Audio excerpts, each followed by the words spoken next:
The moment I saw the lawyer's email, my stomach knotted into a fist. The subject line read, "Last Will of Ronald Hayes." I hadn't spoken to my father in nearly 6 years, not since the day I walked out of his house and swore never to come back. Yet here I was, 34, a self-made real estate mogul in Chicago, staring at a message that would unearth everything I'd buried. I clicked it.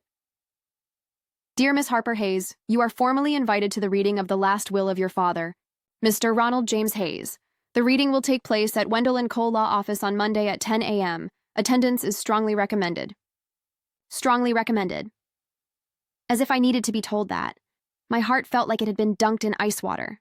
I hadn't expected to be included in any will, much less invited to hear it. Dad had made it very clear over the years that my younger brother Darren was the chosen one. And me? I was the rebel, the disappointment, the one who thought too much and felt too little, according to him. I should have deleted the email. I should have ignored it, blocked the address, and gone back to prepping the launch for my next apartment complex. But something about the wording pulled at me. Strongly recommended. I didn't sleep that night. Instead, I replayed every argument, every door slam, every "you'll regret this one day" that had filled our family home. My mother, Ruth, had passed away when I was 19. After that, the remaining threads that held Dad and me together frayed, until they snapped completely. Darren had stayed. He'd always stayed. The golden child, as I'd bitterly called him. He worked for Dad's construction business, married a local girl named Lacey, and gave them 2 grandchildren before he was 27. Me? I packed my car the day after college graduation and left Alabama behind like it was a town on fire. The will reading was held in a stiff conference room with gray carpet and a window that overlooked a strip mall. I arrived first. Darren walked, in 10 minutes late, wearing an expensive watch and a forced grin. He looked exactly the same trimmed beard, same smug smirk, but there was something off in his eyes. I couldn't tell if it was fear, anger, or fatigue. "You made it," he said, sitting across from me. "Didn't think you'd care enough." "Trust me," I replied. "I don't. Just curious." The lawyer, a thin man with salt and pepper hair and tired eyes, entered the room with a folder tucked under his arm. He introduced himself as Mr. Cole, offered us water, and then got straight to business. I'll read this aloud, as per Ronald's instructions. He opened the folder and began. "I, Ronald James Hayes, being of sound mind and body, declare this to be my final will and testament. To my son, Darren Hayes, I leave our family home and the lakefront cabin in Montgomery. To my daughter, Harper Hayes." I leaned forward. "I leave my entire business, Hayes Construction and Development LLC, including all assets, property holdings, debts, and pending contracts. This includes 73% ownership. The remaining 27% is held by Mr. Darren Hayes." I blinked. Once. Twice. I looked at Darren. His face was red, his hands clenched into fists. He looked like he was about to leap across the table. "There must be a mistake," he hissed. "There's no mistake," the lawyer said calmly. "Mr. Hayes updated this will 6 months ago, and I have the signed, notarized documentation here." I couldn't breathe. Dad had left me the business, the empire he and Darren had built together for over a decade, the company that had become synonymous with high-end residential neighborhoods in central Alabama. And he had given it to me, the daughter he hadn't spoken to since she told him to go to hell. After the reading, I walked out of the office dazed. Darren followed, hot on my heels. "You planned this," he spat.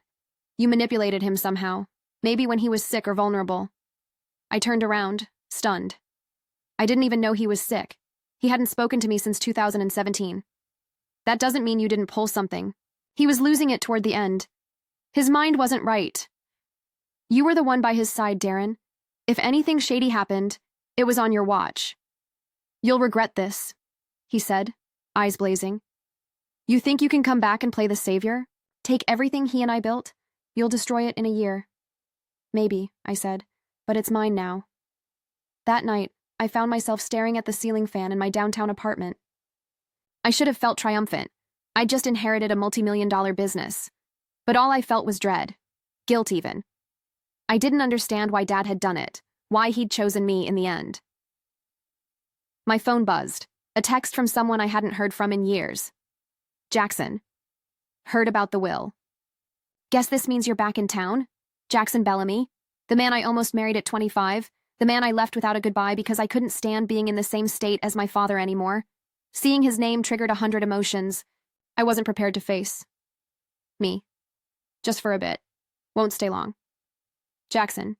You should come by the site. New housing development outside Auburn, still using Dad's blueprints. I think you'd like it. I didn't answer. I hadn't seen Jackson since the week I bailed on our engagement and moved to Chicago. We'd had plans, a shared house, a construction and design firm, maybe even kids, but I couldn't stay in Alabama, not with the way Dad watched my every move, treating me like a defective spare tire. I sighed and closed my phone. The next morning, I did what I hadn't done in years. I drove south, through rolling hills and winding roads, to the place I swore I'd never return, the original Hayes construction site. As I pulled up, memories assaulted me. Afternoons spent drawing blueprints at the back of Dad's office, sneaking candy bars from the vending machine, Jackson tracing my fingers while we talked about our future. And there, by the foundation of a half-built ranch house, stood Jackson. He looked older, broader in the shoulders, with flecks of gray in his hair. But his eyes, hazel and sharp, hadn't changed. I wasn't sure you'd come, he said, wiping sweat from his brow. I wasn't sure either. Guess we both have things to figure out. Yeah, I said, looking out at the land, like why my father handed me the business after cutting me out of his life. He nodded slowly. He never stopped watching you.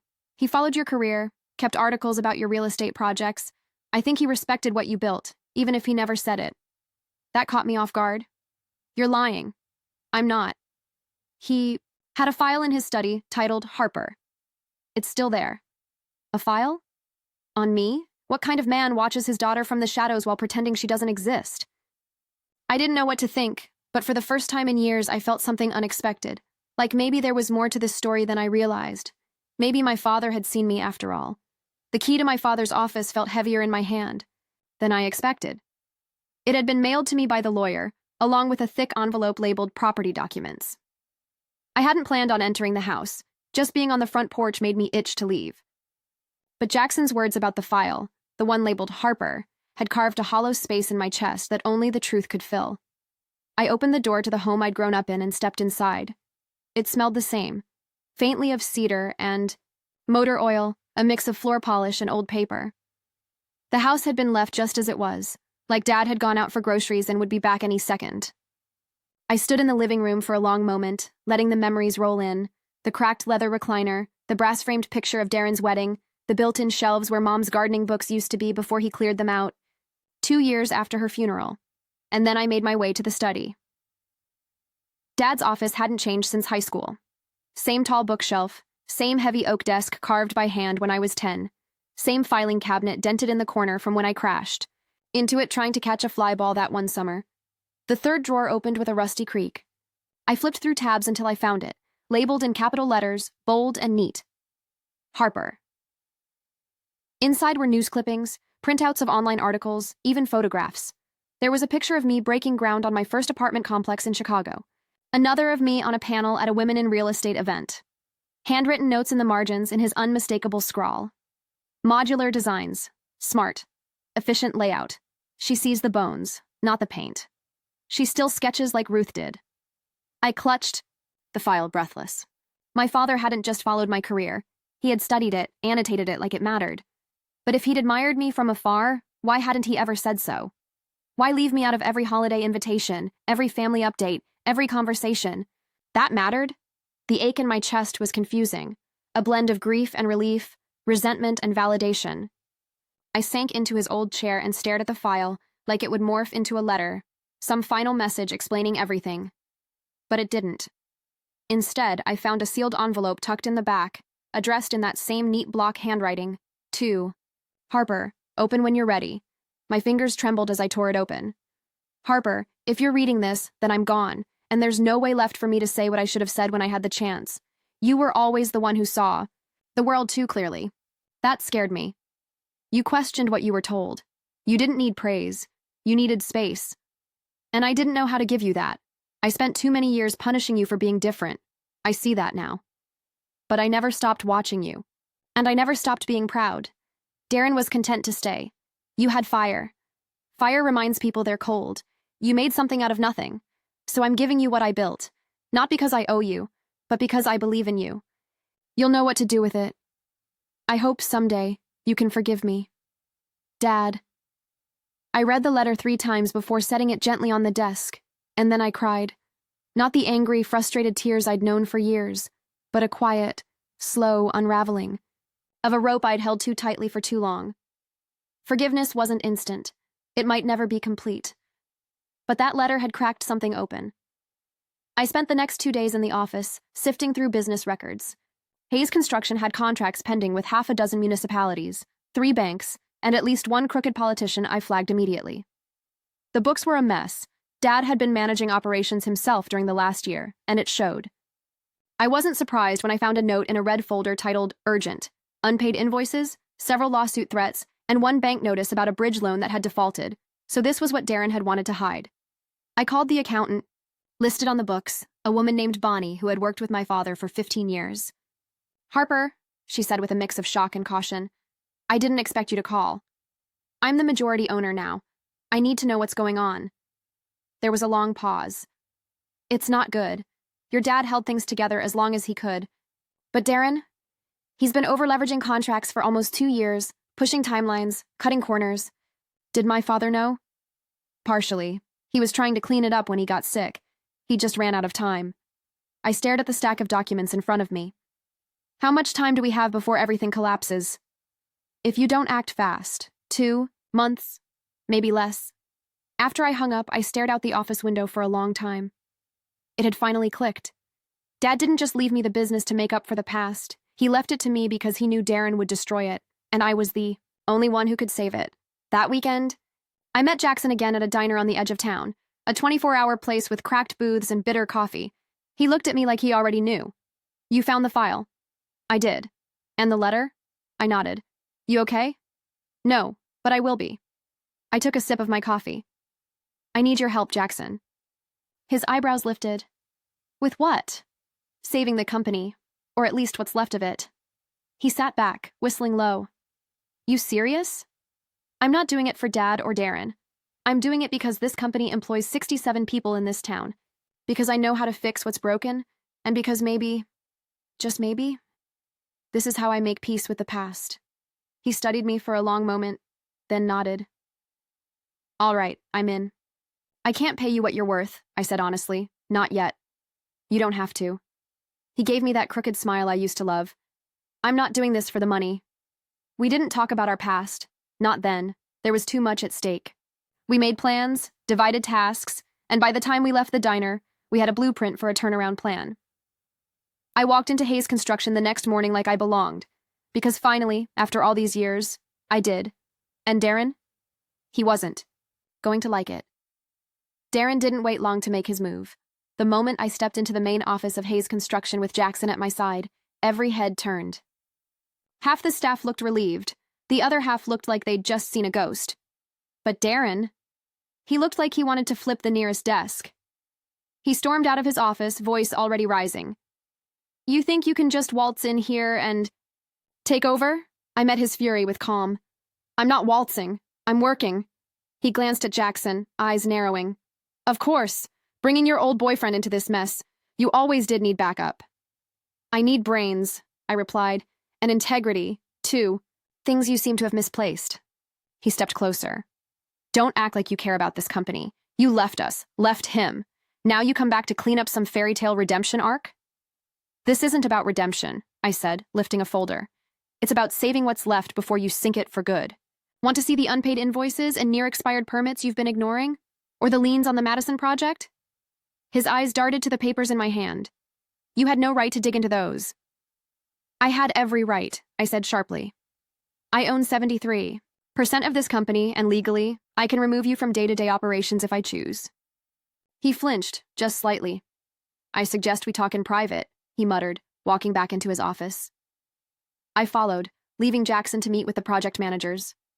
Darren's office looked exactly like Dad's, minus the warmth, same leather, chair, same wooden desk, but no personal touches, just stacks of folders and a cheap metal nameplate with Operations Director etched in crooked letters. He closed the door behind me. What do you want, Harper? I want transparency, audits, compliance, to fix what you've broken. And then what? He sneered. Sell it off? Pocket the cash and disappear again? No, I said. I want to rebuild, but not with you gambling contracts and bribing site inspectors. If you want to stay involved, it has to be under conditions I approve. And if I don't agree, then I remove you. He sat down hard in his chair, staring at the wall behind me like he was seeing something else. Maybe Dad, maybe the version of our family that died with Mom. I was here, he muttered, when he got sick, when he could barely walk. I took him to every doctor, every meeting. And what were you doing?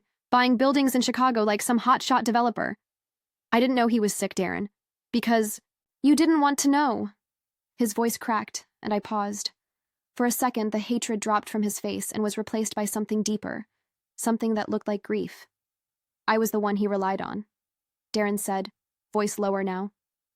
The one who stayed, who sacrificed. But he gave you the company. I didn't ask for it. But you accepted it. That much was true. We sat in silence for a moment. Then I placed the folder on his desk.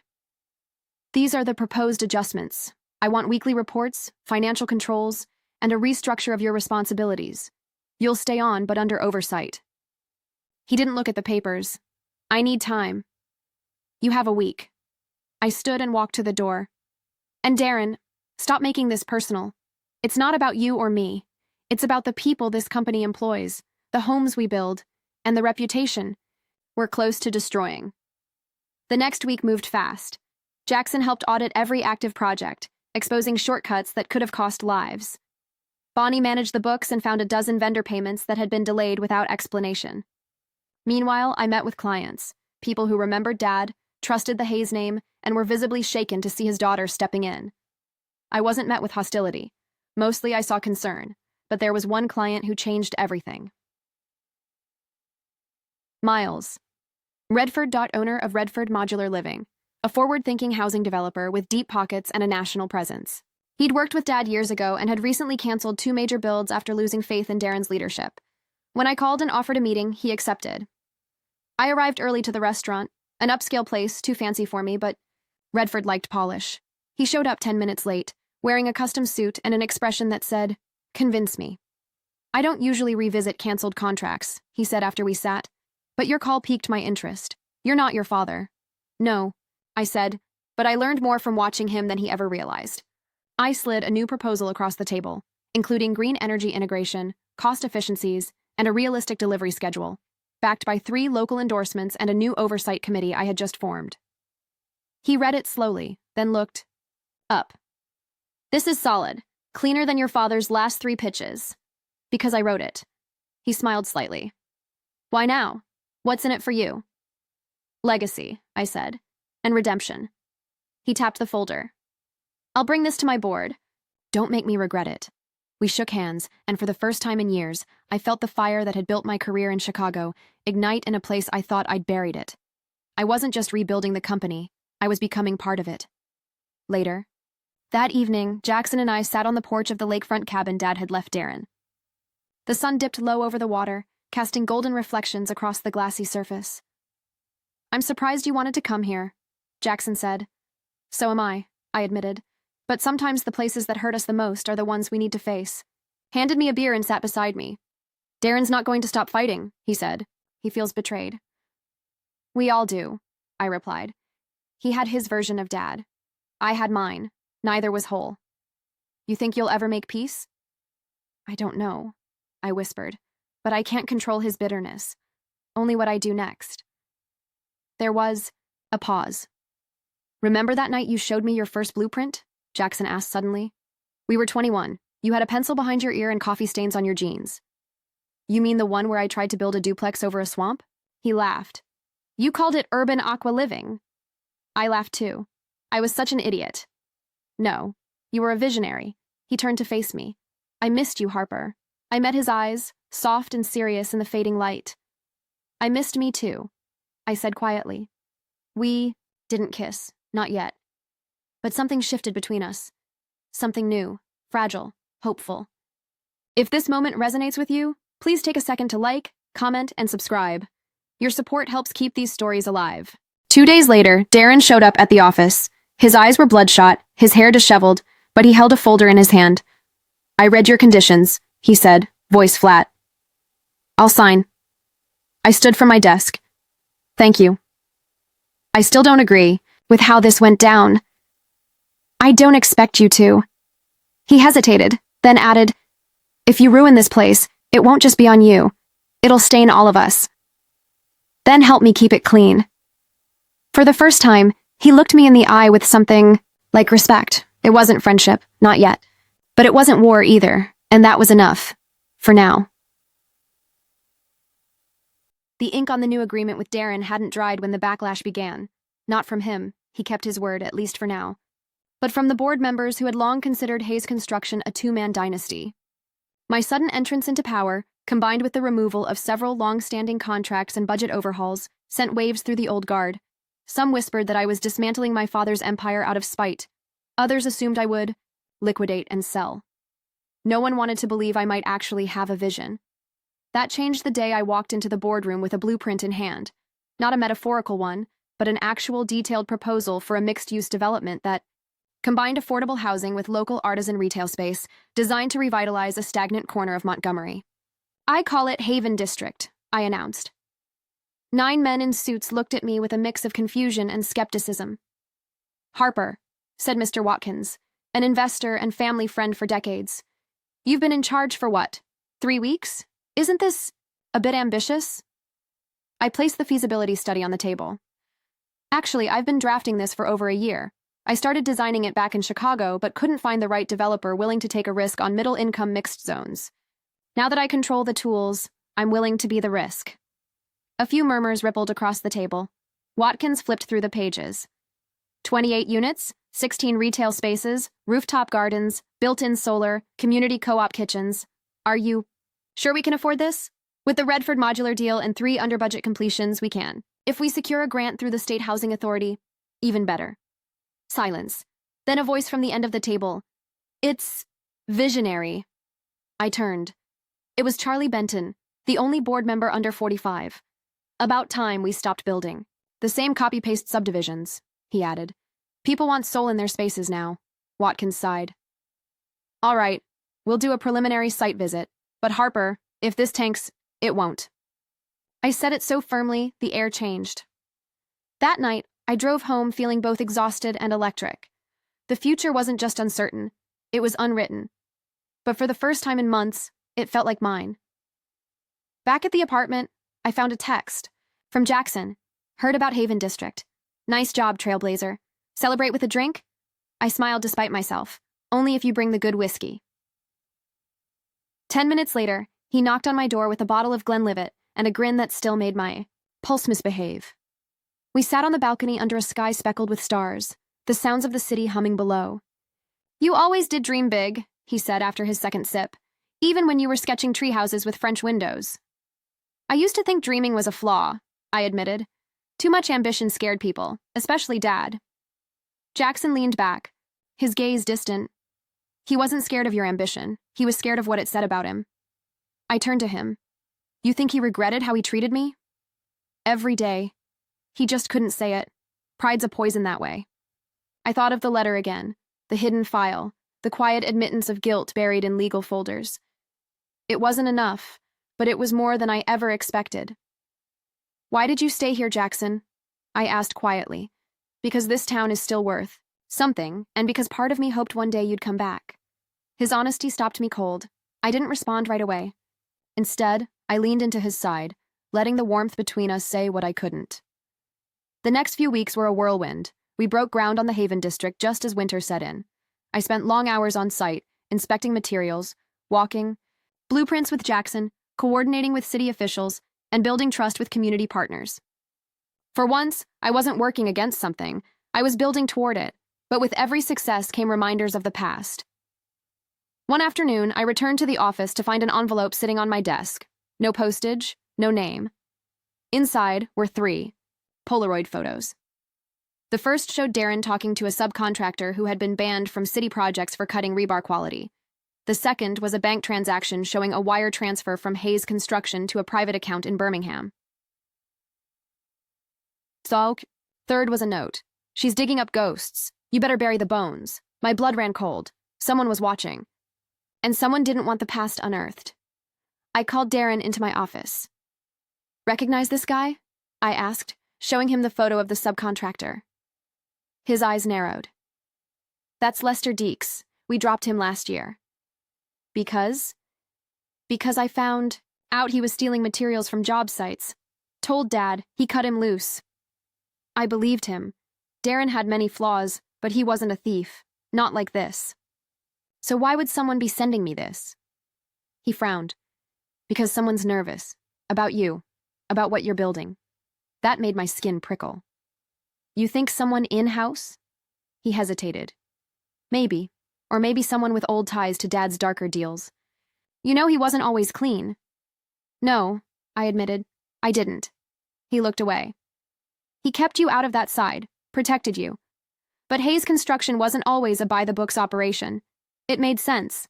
The tension between Dad's success and his silences, the unexplained contracts, the cash-only projects from my childhood memories. Then we need to clean house," I said, "together." Bonnie helped us run an internal audit.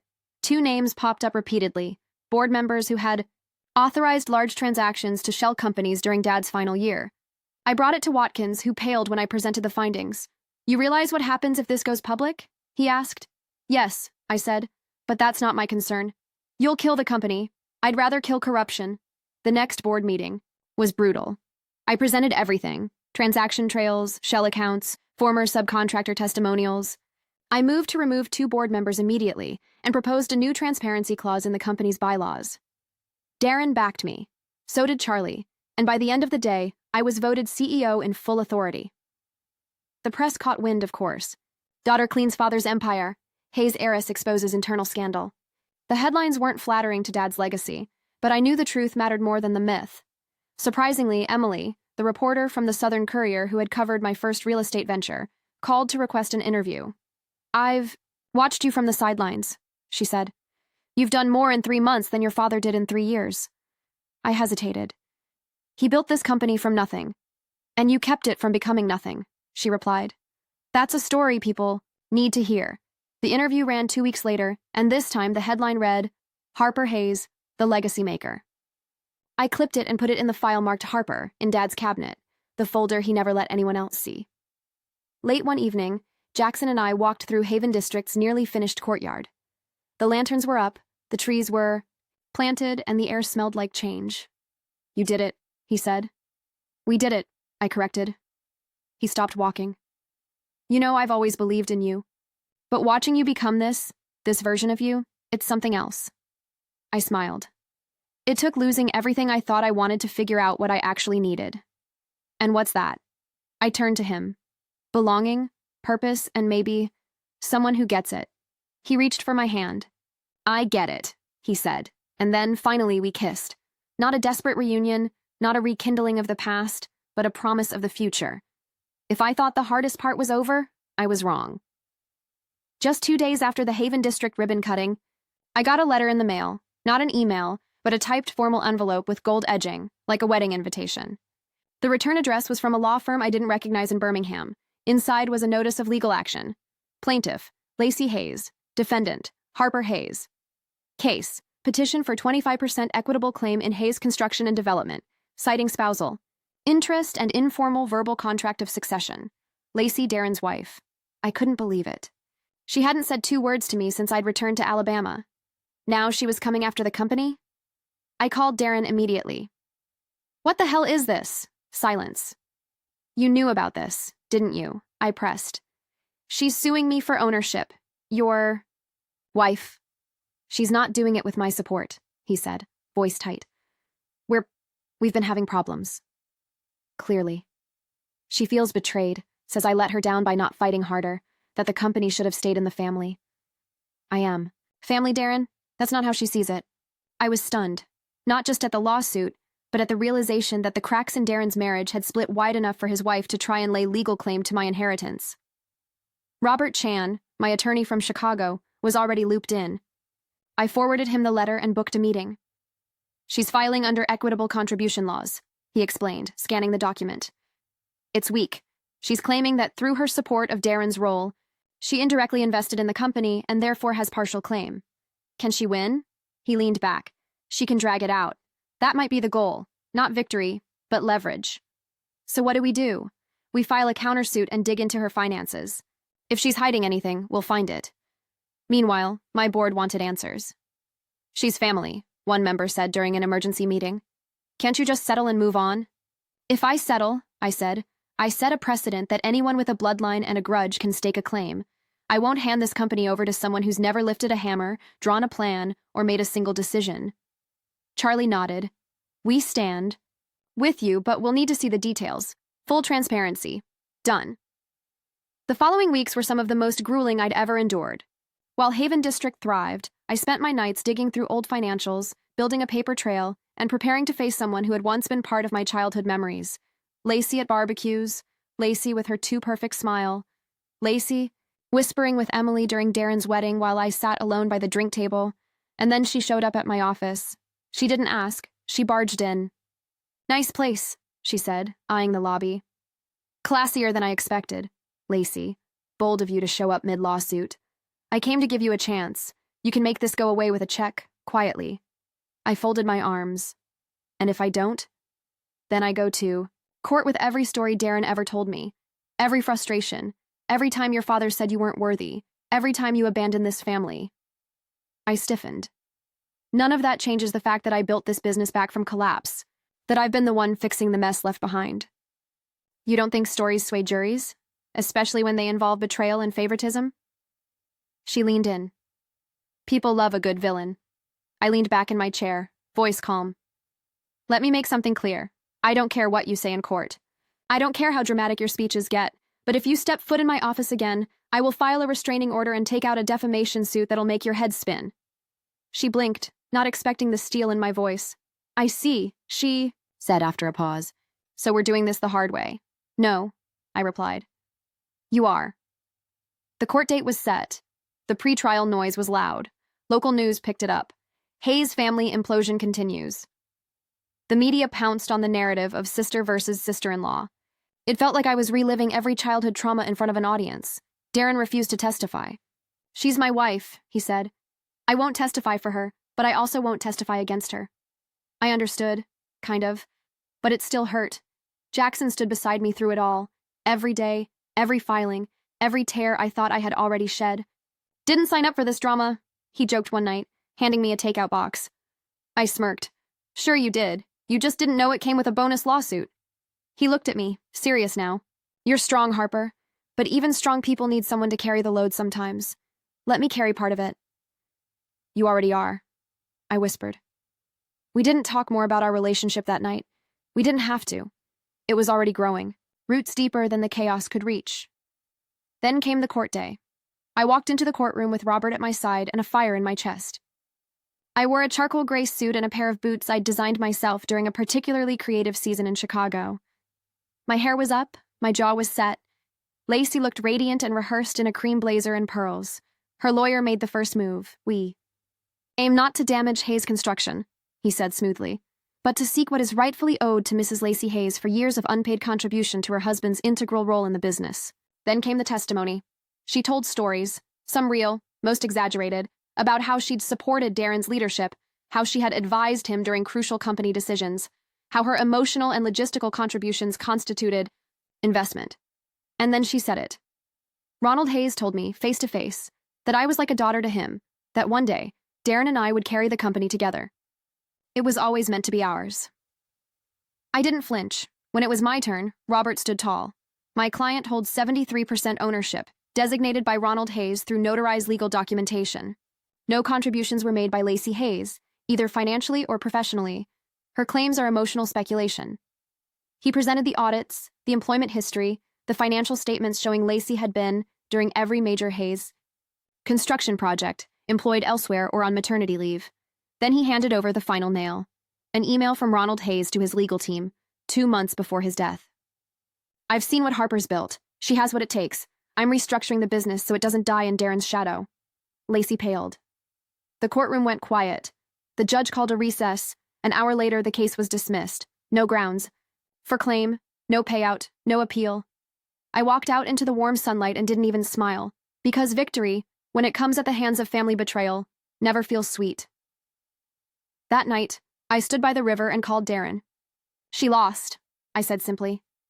I know, he replied. She told me. You could have warned me. I should have, he admitted. But I'm not sure what's left of us anymore. I'm sorry, I said. He hesitated. So am I. It wasn't closure, but maybe it was something else. A ceasefire. A week later, I received a manila envelope at my office. Inside were photographs, not of Lacey this time, but of my mother, young, smiling, standing in the construction yard, with Dad holding blueprints. On the back, in faded ink, Ruth's Dream, Community Housing, Phase 1. Attached was a hand-drawn site plan in my mother's handwriting. The address? The exact location of Haven District. Tears welled in my eyes. I had built my mother's dream without ever knowing it, and suddenly, everything, every fight, every scar, every moment of silence, felt worth it. The photograph of my mother haunted me. It wasn't just the image. Her soft smile, her pencil tucked behind her ear, her dusty jeans and work boots. It was the realization that she had walked the same roads I was now paving. I had always known Mom was strong, but I never knew she had dreams. Not ones like mine, not ones that involved site maps and architectural sketches. Growing up, all I saw was the version of her filtered through Dad, gentle, steady, supportive, the glue of the family. But these blueprints in her careful handwriting told a different story. She'd had ambition. Vision. I wondered why she never pursued it. Had Dad discouraged her? Had children and marriage taken center stage before she could build something of her own? I spent the next weekend digging through every old file cabinet in the Hayes house and the company archive. I found a few more pages, dated 25 years ago, marked with Ruth's development proposals. None of them had gone beyond preliminary concepts, but she'd clearly planned a small, vibrant community of eco-friendly homes and community gardens long before it became trendy. Your mom was ahead of her time, Jackson said, flipping through her notes with me on the office floor. She was me, before I knew who I was, I whispered. And I never got to ask her about it. You're living her dream. That's what makes it harder, I admitted. I wish I had known. I wish I could have told her I'm proud of her. Jackson reached over, gently closing the folder. Then tell her anyway. I stared at him, confused. Not everyone needs to hear it out loud, he said. Some truths belong to your soul. That night, I drove out to the cemetery. I hadn't visited in over a decade. Her grave was simple. Ruth Lynn Hayes, beloved wife and mother. No mention of her fire, her creativity, her designs. I knelt beside it. I found your blueprints, I whispered. I didn't know you were like me. I didn't know you wanted this. My throat tightened. I thought I was the only one in the family who saw beyond the fences. The wind rustled the pine trees above me. I'm sorry he didn't build it for you, I said. But I will. I already have. And I'll keep going. There was no reply, but a strange peace settled over me. For the first time since I was a girl, I felt my mother with me, not as a ghost, not as a memory, but as a guide. The next week, the mayor of Montgomery called me into his office. I saw what you did with Haven District, he said, tapping a magazine with my face on the cover. She built back better. I appreciate the recognition. We want to partner. My brows raised. On what? 3 districts, low-income zones with poor infrastructure. We've had 4 failed bids in the past 5 years, but your model, affordable homes plus economic access, works. I sat forward. You're offering me the city? I'm offering you a shot. You deliver a pilot on East Camden by spring. We expand. It was more than a contract. It was a chance to change lives. I'm in, I said. And just like that, Hayes Construction wasn't just recovering, it was rising. The changes didn't sit well with everyone. Old clients started whispering that the company was too progressive, that I was politicizing the Hayes name. Some refused to renew contracts. One even pulled out mid-development. You're scaring the dinosaurs, Jackson said one afternoon while we reviewed plans. Let them be scared, I replied. We're not building nostalgia. We're building homes. But the biggest surprise came in the form of an email. Subject, speaking opportunity at National Women in Real Estate Summit. I clicked. They wanted me as the keynote speaker. I stared at the screen for a long time. Public speaking wasn't my comfort zone. She indirectly invested in the company and therefore has partial claim. Can she win? He leaned back. She can drag it out. That might be the goal. Not victory, but leverage. So what do? We file a countersuit and dig into her finances. If she's hiding anything, we'll find it. Meanwhile, my board wanted answers. She's family, one member said during an emergency meeting. Can't you just settle and move on? If I settle, I said, I set a precedent that anyone with a bloodline and a grudge can stake a claim. I won't hand this company over to someone who's never lifted a hammer, drawn a plan, or made a single decision. Charlie nodded. We stand with you, but we'll need to see the details. Full transparency. Done. The following weeks were some of the most grueling I'd ever endured.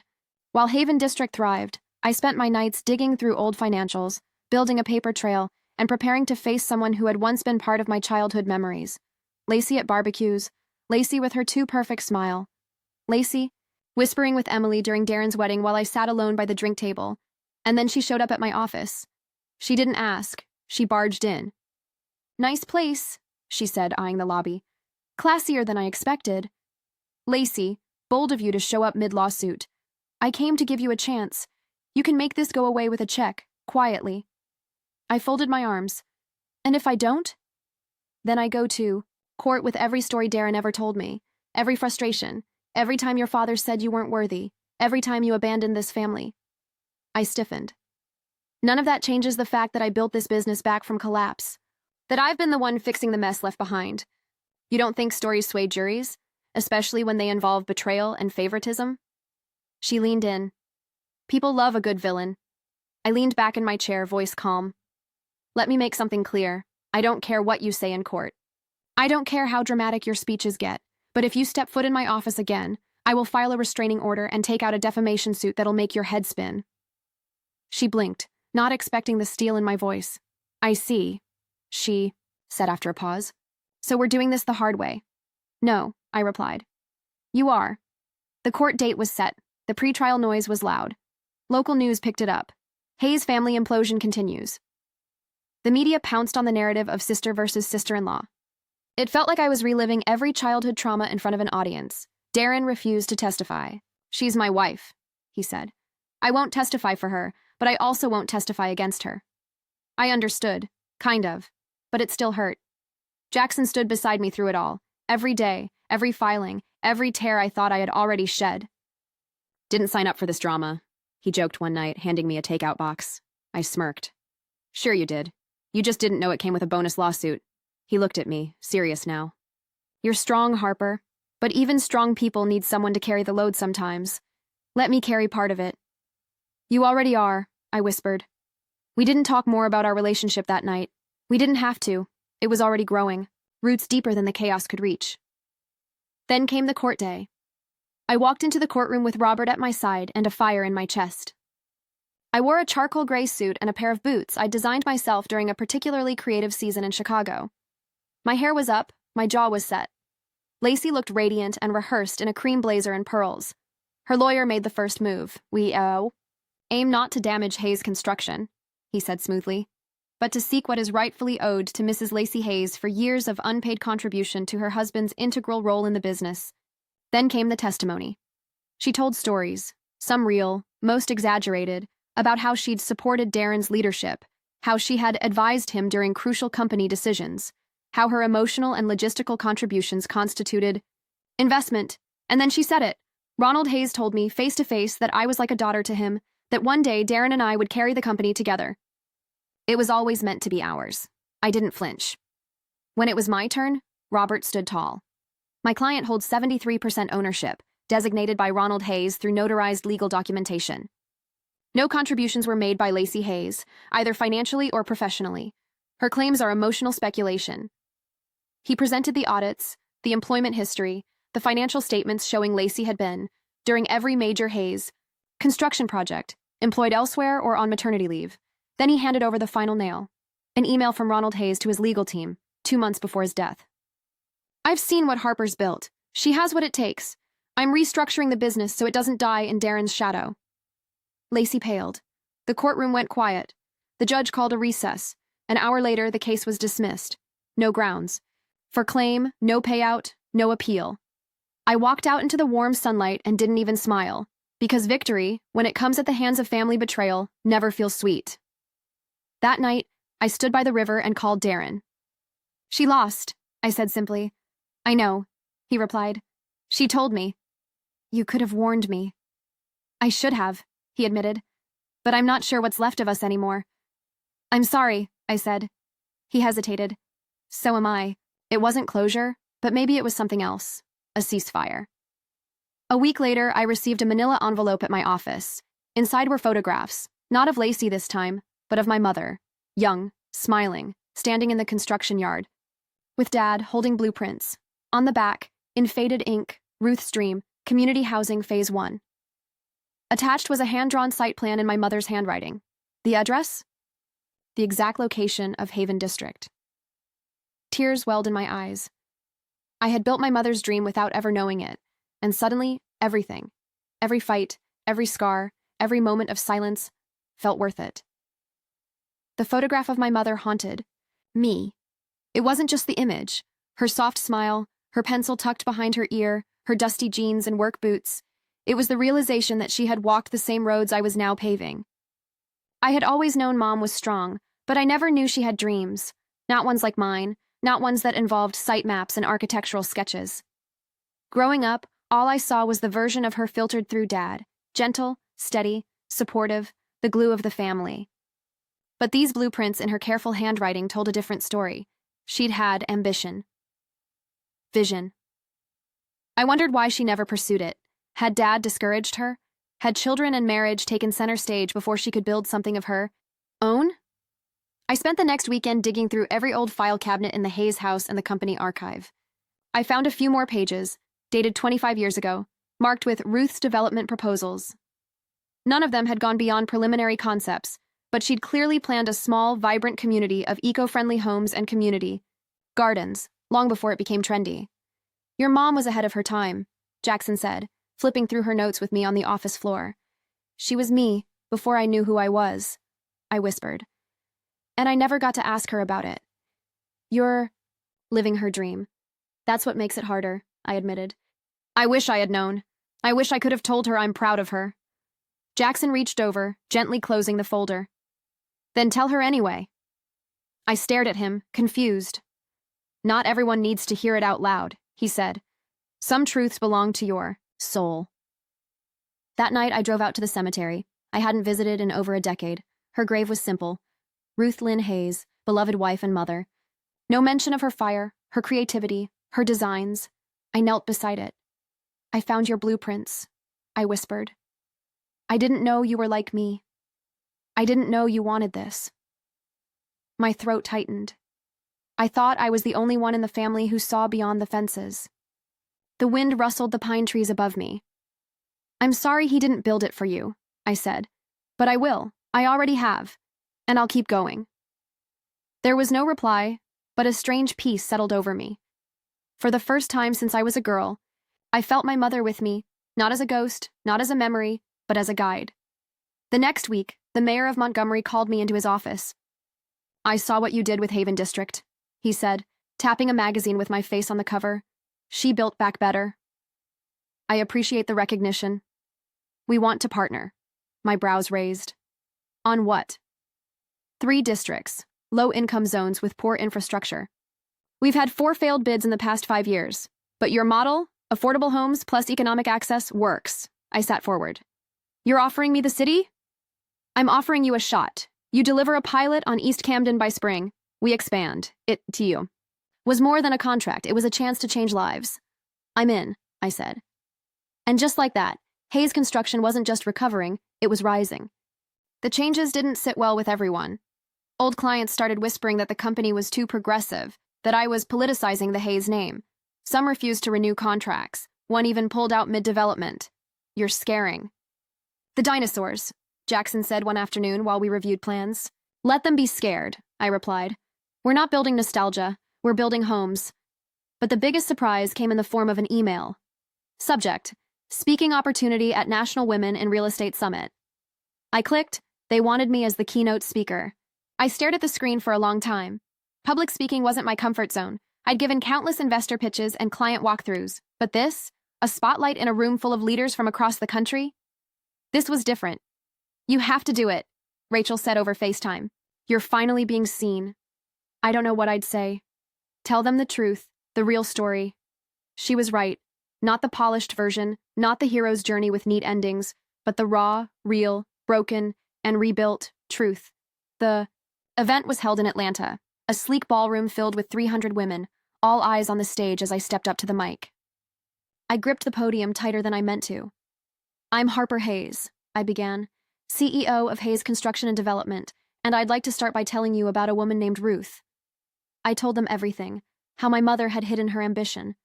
Behind aprons and carpool runs, how I found her dreams buried in dusty folders, how I thought success meant escaping the past, only to find out that real strength comes from honoring it.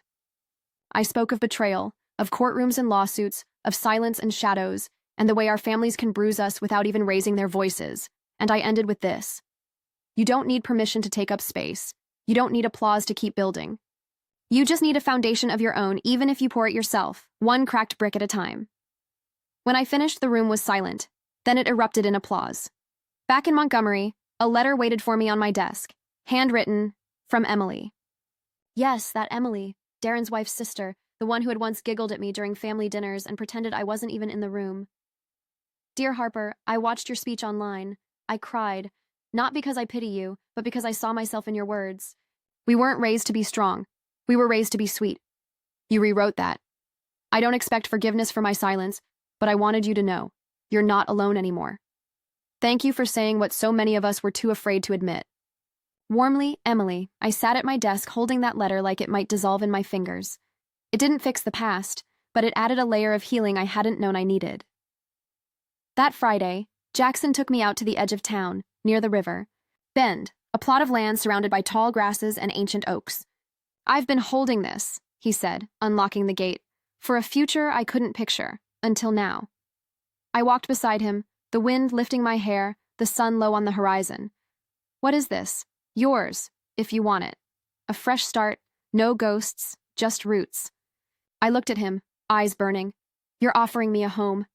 No, he said softly. I'm offering you our home. Tears slipped down my cheeks. I didn't brush them away. For the first time, I wasn't just surviving, I was choosing. Winter came early that year. The morning frost clung to window panes like delicate lace, and the cold bit through my coat as I stepped out of the office. Hayes Construction had just landed the Camden pilot project. We were slated to break ground in 2 weeks. It should have been a celebration. Instead, I was on my way to the hospital. Darren had collapsed at a job site. By the time I arrived, he was in a hospital bed, pale and wired up, IVs threading into his arm. Jackson was already in the hallway, pacing like a caged lion.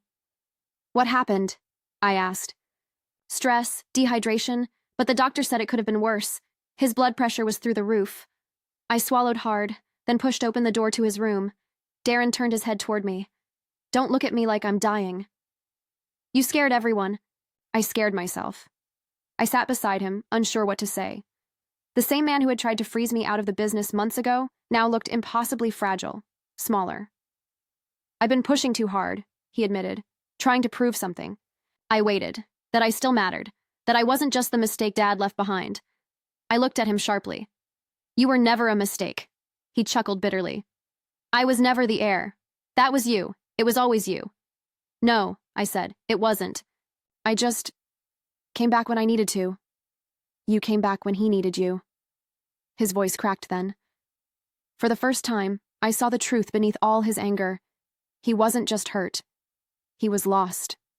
Years of shouldering expectations, chasing approval, and watching it all shift beneath his feet had left him untethered. I reached for his hand. You matter, Darren. Not because of what you build or how many projects you lead, but because you're my brother, because we survived the same broken things. He didn't speak, but his grip tightened around mine.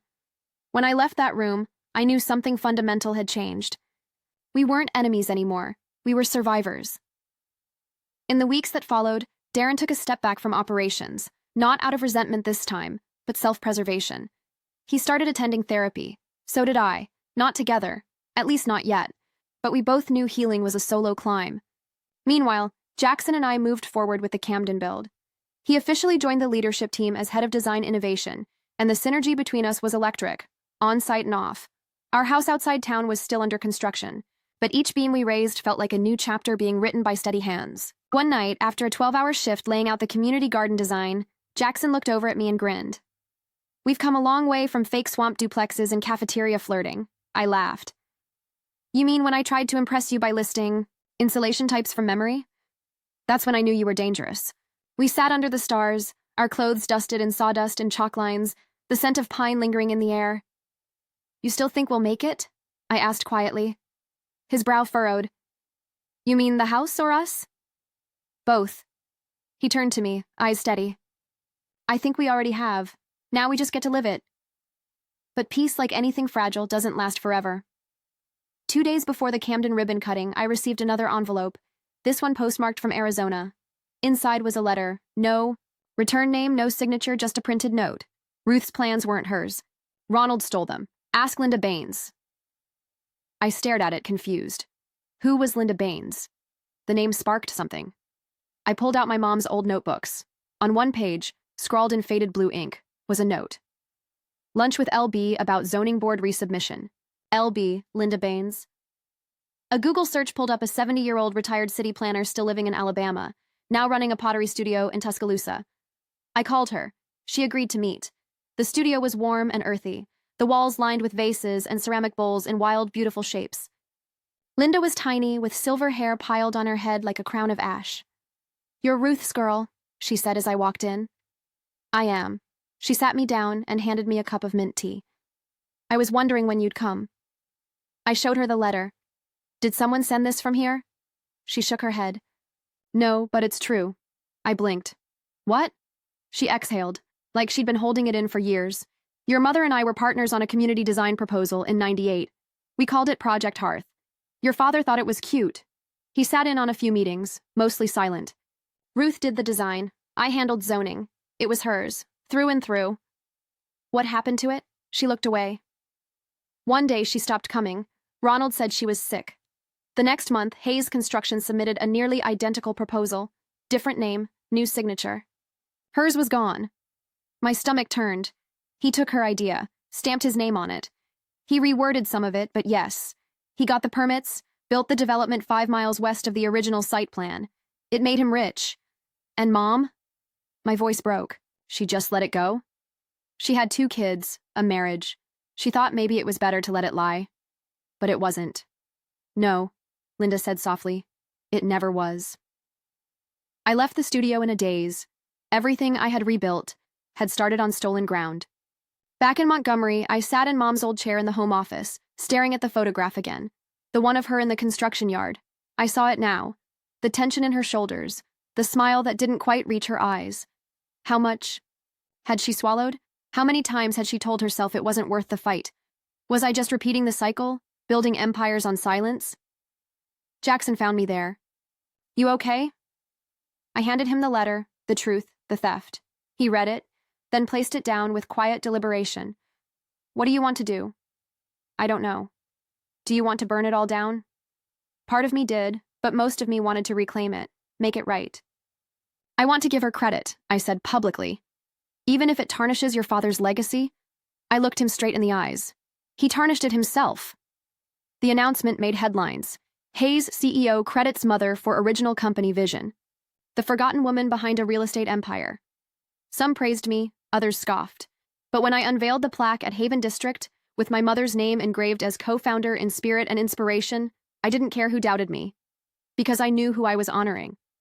And this time, I wasn't asking for anyone's permission. Later that evening, a stranger approached me at the dedication event. She was around my age, with kind eyes and a notepad in her hand. "I'm sorry to bother you," she said. "My name's Nina. I'm a high school teacher in Birmingham. I brought my students today. I just wanted to say thank you." "For what?" "For telling the truth, for showing them that women's stories matter, even the buried ones."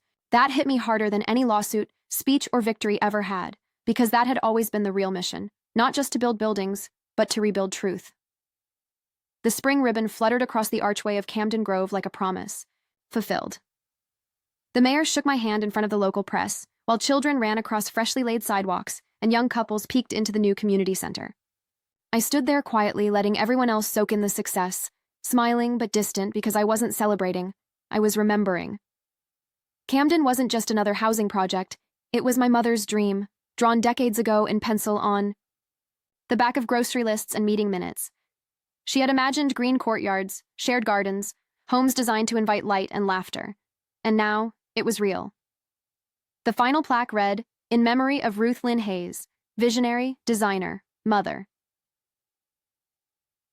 I, heart that shaped these homes. Darren came to the event, standing beside me without speaking at first. Then he glanced at the plaque and exhaled softly. She would have liked this. I nodded. She would have cried, then made us all pot roast. He chuckled. With overcooked carrots and twice as much gravy as needed. It was the first time we laughed. About her in years. "Thank you," he said suddenly, turning to me. "For what?" "For giving her this, for giving us this." I blinked, caught off guard. "She gave it to us first," I said quietly. We just finally listened. Later that week, I was in my office reviewing land acquisition options for the next development when I got a call from Charlie Benton. "Check your inbox," he said. I did. There it was, an email from the National Housing Council. Harper Hayes had been nominated for Innovator of the Year, not just for Haven or Camden, but for shaking up the way small cities were building again. They called it quiet disruption with lasting impact. I stared at the screen, heart strangely still. "I don't know if I'm the right face for this," I admitted. "Exactly why you are," Charlie said. "You're not doing it to be seen. You're doing it because it matters." I thanked him and closed my laptop, letting the moment settle. I wasn't used to accolades. I'd learned how to survive off spite and self-discipline, but this was different. This was respect, earned, not taken. That night, Jackson and I sat on the porch of the nearly finished house we were building together. Just 2 walls and a partial roof for now, but it already felt like home. He passed me a mug of tea and wrapped a blanket over both our shoulders. "You've been quiet lately," he said. "Been thinking." "Dangerous habit." I smiled. "About what legacy really means." He waited. "I used to think it was about proving them wrong, about building something big enough that they couldn't ignore me. And now? Now I think it's about who stands with you when everything's quiet, about what you leave behind in people, not portfolios." Jackson reached over and brushed my cheek. "You left a whole world behind, Harper, and brought something better in its place." We watched the stars come out in silence. No crowds, no headlines, just the sound of wind through pine, and the creak of a half-built home ready to be filled with life. Months passed. Camden Grove filled up. Local businesses thrived inside its retail plaza, the gardens flourished, and the state offered us another 3 developments. We accepted, but only at a sustainable pace. I'd learned to say no, learned that growth without rest was just another form of self-destruction. Darren, now officially director of site integrity, came into his own. He was calmer these days, more thoughtful. Therapy helped. So did stepping out of Dad's shadow and into his own shoes. We weren't close in the traditional sense, but we were solid. There was trust now, a shared respect born of shared fire.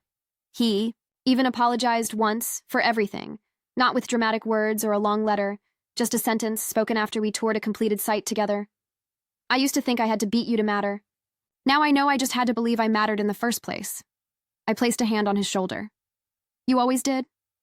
Rachel flew in from New York that fall and stayed with us for a weekend. We stayed up late on the porch, drinking wine while Jackson fell asleep early after a long day tiling the bathroom. "You've changed," she said, looking over at me. "I hope so." "Not in a bad way. You're softer now. Less armor." I laughed.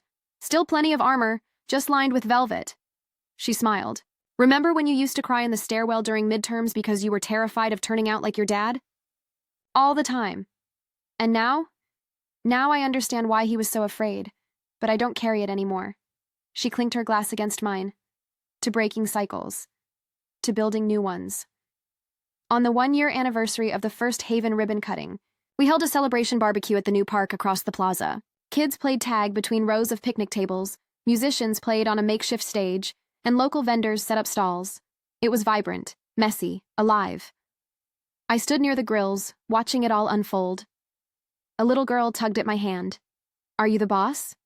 "Lady?" she asked. "I guess I am," I said, crouching to her level. "My mommy says you made this place. She said we couldn't afford a house before, but now we have one with a red door." My throat tightened. "I'm really glad," I whispered. She grinned, then ran off. Jackson slid up beside me, wrapping an arm around my waist. See? Told you red doors were lucky. I leaned against him. Sometimes the biggest rewards didn't come from headlines or contracts. Sometimes they came from 6-year-olds in jelly sandals. Later that night, as the fire pit crackled and the last of the guests trickled away, I found a quiet moment to myself near the old bench that overlooked the courtyard.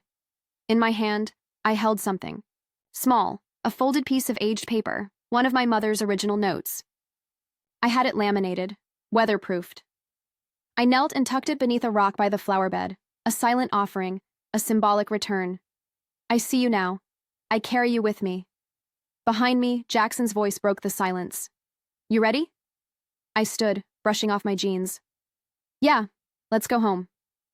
Now, when people ask me how I got here, how I went from estranged daughter to CEO, from outcast to architect of a city block, I tell them the truth, not the easy version, but the real one.